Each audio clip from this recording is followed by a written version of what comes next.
je crois que vous savez, on échange comme ça, il y a des choses, des idées qui viennent. On n'a pas parlé du parrainage et de tout ça. Mais vous savez, la loi, de ce que je crois savoir, la loi électorale a beaucoup parlé du parrainage pour la présidentielle. Et même, si je ne m'abuse, pour les élections locales.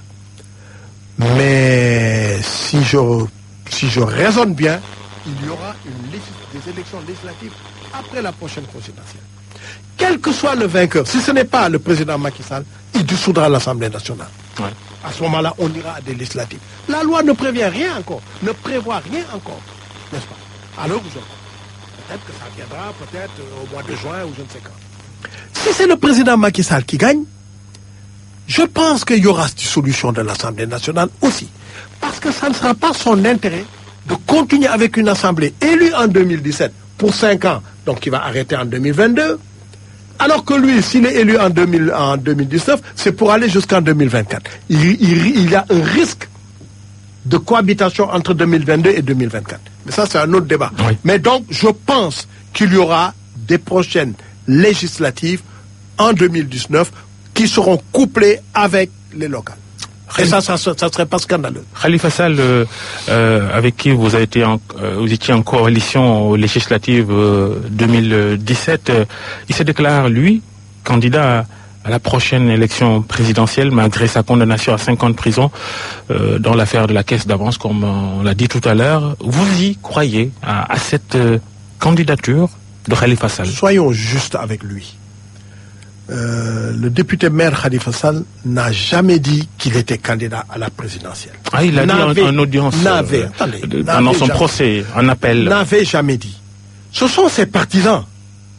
C'est ses partisans, les gens du Parti socialiste qui voulaient que leur parti ait un candidat, ce qui me paraît démocratique. Ce sont ces gens-là qui se sont mis devant, c'est vrai. Mais lorsque la situation l'a mené jusqu'à la cour d'appel récemment, qui ne s'est pas senti en situation de répondre devant la justice, mais devant un ensemble en qui il ne faisait pas confiance, il a déclaré sa candidature. À l'heure où je parle, selon moi, légalement, cette candidature, si rien ne change, elle doit être acceptée le moment venu. Maintenant, des choses peuvent changer aussi. Il peut la retirer. D'ailleurs, je dois vous dire que les gens sont candidats à la candidature. Lui, c'est différent. Tous ceux qui se sont déclarés candidats, qui ont été retirés des formulaires, etc. Vous croyez qu'ils sont candidats? Vous les voyez qui s'en vont les uns après les autres. Ils ont été bloqués par cette affaire. Il y en a qui commencent à désister, oui, Maître Mamadou Amegué, entre autres. Mais justement, même ceux qui n'étaient pas d'accord avec le parrainage à l'origine, aujourd'hui se rendent compte que c'est quand même un bon rempart. C'est quelque part un bon rempart. Donc pour Khalifa, je pense que si les choses restent en l'état, je crois qu'il sera candidat. Est-ce que dans le camp Khalifa Sall, on ne devrait peut-être pas, on ne sait jamais, vous le dites vous-même, travailler sur un plan B? Non, moi je ne pense pas. Je pense pas. Je pense que si leur candidat n'est pas sur le terrain, je crois qu'ils peuvent aller s'abstenir ou aller soutenir qui ils veulent en ordre dispersé. Mais moi, vous savez, les histoires de plan B, je ne suis pas d'accord. Je crois qu'on doit être clair. Évidemment. Pas de plan B comme au PDS non, avec Madické Niang. Vous en pensez quoi d'ailleurs, ce qui se passe au PDS, votre ancien parti avec Abdoulaye Wade et ceux qui lui sont favorables, qui persistent à maintenir Karim Wade candidat, un candidat qui n'est pas sur le fichier électoral, donc qui ne peut pas se présenter à la présidentielle. C'est la loi. Vous savez, le PDS, je dis toujours, c'est la femme que j'ai aimée et que je n'ai pas pu épouser. Parce que nous n'étions pas de même origine sociale, ou nous n'étions pas de même religion, ou nous n'étions pas, où les parents n'étaient pas d'accord. Le PDS reste mon parti de cœur, ça c'est clair. Mais c'est pourquoi, lorsque je vois des choses se passer, n'est-ce pas, ça me fait mal, je ne dis rien. Moi, je trouve que ceux qui ont tort, ce sont ceux-là qui veulent être maintenant candidats. Ils ont tort. Ce qu'il fallait faire, ils ont tort. Ce qu'il fallait faire. Lorsque la candidature ces gens-là ont eu tort depuis 2012.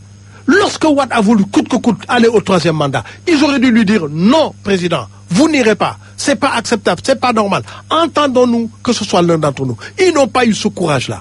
Maintenant, que cet homme est assailli de partout, qu'il a la peine dans le cœur, c'est à ce moment-là qu'on est en train de lui mettre de Ah oui, vous n'êtes pas d'accord avec la posture de Madické Niang? Je vous dis qu'ils n'ont pas à être candidats. Je n'ai pas dit qu'il faut que la candidature de Karim Wade. C'est lorsque le Congrès s'est réuni ou devait se réunir pour proposer la candidature de Karim, il fallait qu'il refuse. À la veille du verdict de son procès. Il fallait qu'il refuse. À l'époque, on n'était pas encore au procès. Il fallait qu'ils refusent, qu'ils disent eux, ils ne sont pas d'accord au Congrès et qu'ils se retirent. Mais ils ont attendu que tout soit fait, tout soit ficelé, n'est-ce pas, pour maintenant dire ouais, ils sont candidats, ils pensent qu'il y aura du report, des voix PDS sur eux, etc. Eh bien, ils se trompent. Je vous garantis qu'il y en a qui auront des surprises. Je ne suis pas d'accord avec ça. Mais alors le PDS n'aura pas de candidat, Jean-Paul Diaz? Ça, ce n'est pas bon. Ce n'est pas bon pour la démocratie au Sénégal. Maintenant, si le PDS, en tant que parti, est d'accord que c'est Massamba ou Mademba qui est le candidat. Officiellement, le parti change de candidat. Il peut changer, ce n'est pas un plan B, ça. Ça, ce n'est pas un plan. Un plan, c'est ce qu'on a projeté. Ce n'est pas un plan B. On se trouve devant une situation, n'est-ce pas, difficile. On dit, puisque c'est ça, entendons-nous, l'un d'entre nous est candidat. Là, d'accord. Là, je suis d'accord. N'est-ce pas? Mais Wade aussi, je pense que de notre côté, je comprends sa peine. Ce qui lui arrive m'arrive. Je comprends sa peine. Je la vis. Et la Karim Wade, vous avez Barthélémy Je la Diaz, vis. ouais. Et je vous garantis que quand on ne l'a pas vécu, on ne peut pas savoir ce que c'est. Mais enfin, c'est la vie. Moi, je le comprends très bien. Moi, à sa place aujourd'hui, j'aurais préféré qu'il discute, qu'il négocie pour que son fils soit dégagé de toutes ces contraintes-là et qu'il mène sa vie normalement. Qu'il négocie avec qui? Avec Macky Sall? Non, mais qu'il négocie avec Macky Sall, qu'il cherche des gens pour négocier. Je ne sais pas, il y a des choses... Ce que vous dites est lourd de conséquences. Ça veut dire que l'exécutif pourra manipuler le judiciaire pour trouver des compromis politiques. Babacar, je ne suis pas un naïf, je ne suis pas un enfant. Vous avez dit que j'ai 72 ans. Comprenez? Bon. C'est pas que j'ai pas beaucoup de cheveux blancs. Il y en a qui sont là, et d'autres sont cachés. Mais enfin, je ne suis pas un enfant. Je sais comment les choses se passent. Je dis une fois de plus, si j'avais Wade devant moi, je lui dirais, président, discutez, cherchez des gens qui peuvent discuter. On peut trouver des solutions. Et je suis convaincu que même au plan judiciaire, on peut trouver des solutions. Ça permettra quoi? Ça permettra à Karim de revenir au Sénégal, à Sindiély de venir au Sénégal, de partir. Lui-même d'être dans la paix d'un homme de grand âge. Moi, je souhaite bien avoir son âge, avoir l'âge du président Niang, n'est-ce pas, de 90 passés, mais être tranquille. Ce n'est pas bon à cet âge-là d'avoir ce type de soucis, ce type de problème dans le cœur. Ce n'est pas bon. Je pense qu'il ne doit pas s'entêter à la candidature de son fils cette fois-ci. S'il est écrit dans son destin qu'il sera le président du Sénégal un jour, peut-être qu'il le sera. Mais il ne faut pas faire de la fixation, n'est-ce pas? Un schéma simple que Karim Wade laisse tomber 2019 et attendre peut-être 2024. Why not? La vie ne s'arrête pas à un seul jour. C'est plusieurs jours la vie. Why not? Why not? Et vous pensez à qui si le PDS décidait de changer de candidat? Non, je ne suis plus au PDS, avec regret d'ailleurs. Madické Niang qui a montré ses ambitions. D'autres ont montré aussi leurs ambitions. D'autres ont montré leurs ambitions. C'est à eux, dans un conclave, de s'entendre. Vous savez, il y a une erreur que l'on fait beaucoup en Afrique, nous tous tant que nous sommes. Je pense que lorsqu'on va à des élections comme la présidentielle, on doit s'entendre. En tout cas, certains leaders doivent s'entendre. Si on gagne, toi tu es là, l'autre il est là-bas, l'autre il est... Vous comprenez? C'est un minimum de choses sur lesquelles on devrait s'entendre. Parce que si on ne s'entend pas comme ça, qu'est-ce qui se passe? Bon, comme ça, du point de vue façade, le candidat c'est un tel. Mais ceux qui sont derrière ne le soutiennent pas. Ou le poignardent. C'est ce qui s'est passé avec le Parti socialiste français du temps de Ségolène Royal. Comprenez? Ça, ce n'est pas bon. Ou alors, le vainqueur gagne et il change les cartes. Non, si tu n'es plus là, si tu ne dois plus être là, tu seras là-bas, ou bien toi tu vas aller compter les poteaux. Ça, ce n'est pas normal. Ce n'est pas juste. Moi, je pense qu'il serait bon que les PDS aujourd'hui, avec l'accord de Wade, décide de qui ça doit être. N'est-ce pas? Qu'il tente. Le PDS peut aller à l'élection en 2019 et ne pas gagner. Comme vous voyez, il peut gagner, mais il peut ne pas gagner. Mais ce n'est pas la fin du monde. Au contraire, ça mobilise le parti, ça fait que les gens, ça agrège les énergies, etc.